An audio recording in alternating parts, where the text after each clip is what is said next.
welcome to Law Putra YouTube channel and myself Riya Singh, and today's topic is Golaknath versus State of Punjab case or simply you can say Golaknath case. इस case में हम लोग देखेंगे कि ऐसा हुआ क्या जो कोर्ट को ये जजमेंट पास करनी पड़ी कि फंडामेंटल राइट्स जो हैं वो अमेंडेबल नहीं है। तो ये केस आता है हमारे कॉन्स्टिट्यूशन में और ये one of the most important और बहुत अच्छा इंटरेस्टिंग टॉपिक है और आप लोग को देखिएगा, आप लोग सुनिएगा, आप लोग को मजा आएगा। तो फर्स्ट पॉइंट मैं पॉइंट वाइज करके समझा रही हूँ। Point 1, it was a 1967 Indian Supreme Court case in which court ruled that Parliament could not curtail any fundamental right। 1967 का ये केस है कि पार्लियामेंट कर्टेल नहीं कर सकता कोई भी फंडामेंटल राइट को। अब यहाँ पे क्वेश्चन भी अराइज होता है और बहुत लोगों को कर्टेल का मतलब पता होगा या बहुत लोगों को नहीं पता होगा। तो कर्टेल का मतलब ये होता है कि आप किसी चीज को रिस्ट्रिक्ट कर दो, किसी चीज के ऊपर रिस्ट्रिक्शन लगा दो। फॉर एग्जाम्पल मैं बताती हूँ, जैसे रिया है, रिया के पास 10 पेन है, रिया ने रीचा को 10 पेन दिया, लेकिन मैंने बोला कि तुम 2 पेन ही यूज कर सकते हो, 8 पेन नहीं यूज कर सकते हो। तो 8 पेन नहीं यूज कर सकते तो मैंने उसके ऊपर रिस्ट्रिक्शन लगा दी कि नहीं, तुम्हें तो 2 ही पेन यूज करना है, तुम्हें 8 पेन नहीं और 8 पेन नहीं यूज करने, 10 पेन टोटल नहीं यूज करना है। तो ये जो रिस्ट्रिक्शन हम लोग लगाते हैं किसी के ऊपर, इसको हम लोग कर्टेल बोलते हैं। सेकेंड पॉइंट, कोर्ट यहाँ पे था supreme court of India. Note कीजिए, डिसीजन हुआ था 27 फरवरी 1967 को। चीफ जस्टिस थे के सुब्बा राव, बहुत इंपॉर्टेंट है और हर एग्जाम में पूछा जाता है। चीफ जस्टिस थे के सुब्बा राव। अब यहाँ के फैक्ट्स देख लीजिए। Fact of Golaknath case. अब गोलकनाथ केस के फैक्ट्स क्या है? The family of Henry and William Golaknath held 500 of farm land in Jalandhar Punjab. एक फैमिली रहती है जिसके 2 मेंबर्स हैं, विलियम एंड गोलकनाथ, जिसके पास 500 एकड़ की जमीन रहती है जलंधर पंजाब में। सेकेंड पॉइंट आता है, in phase of 1953 Punjab security and land tenure act, the state government held that the brothers could keep only 30 acres of land, rest of the land would go to the tenants and rest of the land would be declared as surplus। यहाँ पे government ने एक बात बोली, एक act बताया कि आप लोगों के 2 भाई जो हैं उसके 500 एकड़ लैंड रहते हैं, 500 में से वो लोग सिर्फ 30 एकड़ लैंड रख सकते हैं और बाकी सब जो लैंड है वो फार्मर्स के पास जाएंगे। उसके बाद जितने बचे होंगे वो सरप्लस हो जाएंगे। सरप्लस का मतलब ये होता है कि आप जो एक्सेस प्रोडक्शन के लिए यूज हो गया है ना, उसको सरप्लस हम लोग बोलते हैं। तो ये सरप्लस हो जाता है। तो यहाँ पे भी क्वेश्चन अराइज होता है कि what is land tenure meaning. Land tenure meaning, so law and arrangement related to owing land specially that is use for farming, इसको land tenure meaning. Third point, it was challenged by Golaknath family in the court that the case was referred to the Supreme Court in 1965। Golaknath की family ने ये challenge कर दिया कि उनका जो case है वो हाई कोर्ट से सुप्रीम कोर्ट तक पहुंच गया है 1965 में। ये था हमारा थर्ड पॉइंट। फोर्थ पॉइंट ये है, the family filed a petition under 32 article challenging the 1953 Punjab act on the ground that it denied them their constitutional right and to acquire and hold property and practice any profession according to their choice and equality before the protection of law, that is article 14। यहाँ पे 1953 में it denied their constitutional right। वो लोग article 32 के तहत कह रहे हैं कि उन लोगों का constitutional right denied हुआ है। आर्टिकल 14 के तहत कह रहे हैं कि उनका जो rights to perform any profession according to their choice वो भी डिनाई हुआ है। तो ये सब हुआ है उनके साथ। तो अब आता है क्वेश्चन कि यहाँ पे ये लोग दे sought their 7th amendment and which placed their Punjab Act in 9th schedule and declare ultra vires। अब किसी को अल्ट्रा वायर्स का मतलब पता होगा, किसी को अल्ट्रा वायर्स का मतलब नहीं पता होगा। और अल्ट्रा वायर्स का मतलब होता है एक्टिंग और done beyond one legal power और प्रोसीडिंग पावर और authority.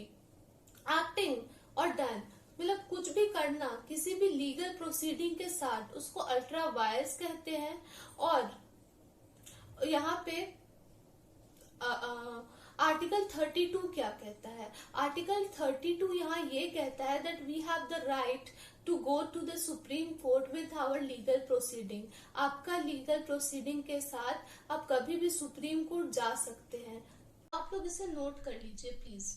The issue involved here is whether amendment is a law under the meaning of Article 13, Clause 3, Clause A, and whether the fundamental rights can be amended or not.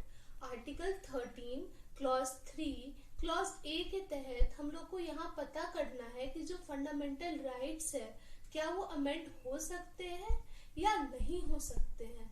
तो जो judgement आया है उस judgement के हिसाब से the judgement reserved, ये भी बहुत इंपॉर्टेंट है, आप इसको भी नोट कर लीजिए। ये मेन जजमेंट है, ये पूरा केस जो हम लोग पढ़े इतने देर का, इसका मेन जजमेंट है ये। तो judgement reserved supreme court earlier decision which upheld parliament power to amend all part of the constitution including part 3 related to fundamental rights. The judgment left parliament with no power to curtail fundamental right.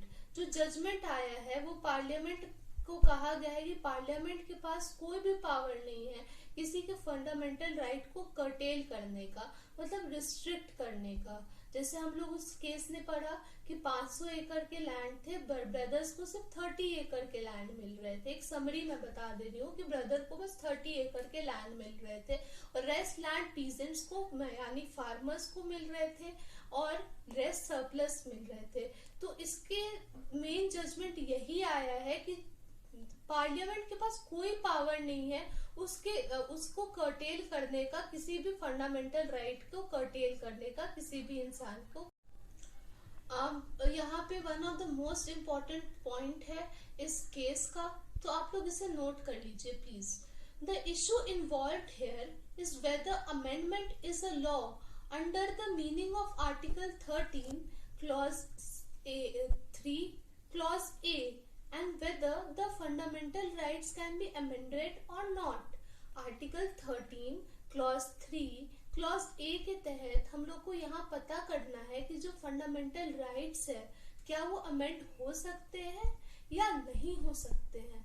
तो जो judgement आया है उस judgement के हिसाब से the judgement reserved, ये भी बहुत इंपॉर्टेंट है, आप इसको भी नोट कर लीजिए। ये मेन जजमेंट है, ये पूरा केस जो हम लोग पढ़े इतने देर का, इसका मेन जजमेंट है ये। तो judgement reserved supreme court earlier decision which upheld parliament power to amend all part of the constitution including part 3 related to fundamental rights. The judgment left parliament with no power to curtail fundamental right. जो judgement आया है वो parliament को कहा गया है कि parliament के पास कोई भी पावर नहीं है किसी के फंडामेंटल राइट को कर्टेल करने का, मतलब रिस्ट्रिक्ट करने का। जैसे हम लोग उस केस ने पढ़ा कि 500 एकड़ के लैंड थे, ब्रदर्स को सिर्फ 30 एकड़ के लैंड मिल रहे थे। एक समरी मैं बता दे रही हूँ कि ब्रदर को बस 30 एकड़ के लैंड मिल रहे थे और रेस्ट लैंड पीजेंट्स को यानी फार्मर्स को मिल रहे थे और रेस्ट सरप्लस मिल रहे थे। तो इसके मेन जजमेंट यही आया है कि पार्लियामेंट के पास कोई पावर नहीं है उसको कर्टेल करने का, किसी भी फंडामेंटल राइट को कर्टेल करने का किसी भी इंसान को। अब इसका समरी हम लोग देख लेते हैं। एक फैमिली रहता है जिसके 2 मेंबर्स रहते हैं, 2 भाई रहते हैं। एक का नाम हेनरी, दूसरा का नाम विलियम गोलकनाथ। टोटल लैंड रहता है 500 एकड़। पंजाब सिक्योरिटी और लैंड रेवेन्यू एक्ट आता है 1953 में। दोनों ब्रदर्स सिर्फ 30 एकड़ ऑफ लैंड ले सकते हैं, बाकी लैंड फार्मर्स को जाएगा और जितना बचा हुआ लैंड है वो सरप्लस हो जाएगा। फैमिली फाइल करती है पिटीशन अंडर आर्टिकल 32 के, they saying that the constitutional right and acquiring their property is being denied. उनका जो प्रॉपर्टी का राइट है वो डिनाई हो रहा है. अकॉर्डिंग टू आर्टिकल 14 वो लोग का right to profession, to follow any kind of profession they want to choose, वो भी डिनाई हो रहा है. 7th अमेंडमेंट भी होता है, लगता है. पंजाब एक्ट में 9th शेड्यूल भी होता है. और इम्पोर्टेंट जजमेंट में यही आता है कि the Parliament has no power to curtail the fundamental rights of any person.